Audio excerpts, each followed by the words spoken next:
বিশ্বনবী ফরমান ইয়াখুদুল জাব্বারু ইয়াউমাল কিয়ামাতি সামাওয়াতিহি ওয়া আরদাহু বিয়াদিহি। রব্বুল আলামিন কিয়ামতের দিন সাত আসমান সাত জমিন হাতের মুঠোয় নিয়ে এরকম ধরবেন। সুবহানাল্লাহ পড়েন। সাত আকাশ সাত জমিন আল্লাহর হাতের মুঠোয়। আমি যেরকম হাতের মুঠা করছি এরকম নাকি? না, যেমনটি আল্লাহর শানে খাটে ঠিক তেমন। সুবহানাল্লাহ বলেন। আল্লাহর সাথে কারো তুলনা হয়? তাহলে বলেন তো আল্লাহ দেখতে কার মতো? আওয়াজ করে বলেন, আল্লাহ আল্লাহর মতো। আল্লাহ কার মতো? ওয়ালাম ইয়াকুল্লাহু কুফুয়ান আহাদ, তার মতো কেউ নাই। তাহলে তিনি কার মতো?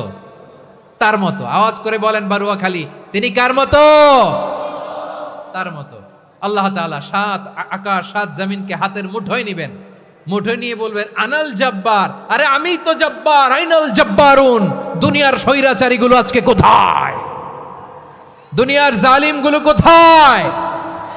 দুনিয়ার অত্যাচারী বাদশাগুলো আজকে কোথায়? আল্লাহ বলবেন আমি তো জব্বার।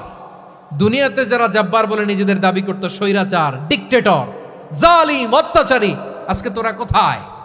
কোথায়? কোনো আওয়াজ নাই, কোনো খাওয়া নাই, ওই দিন কোনো টু শব্দ নাই। ওই দিন ক্ষমতা হবে এক সত্তার। চিল্লায় বলো তিনি কে?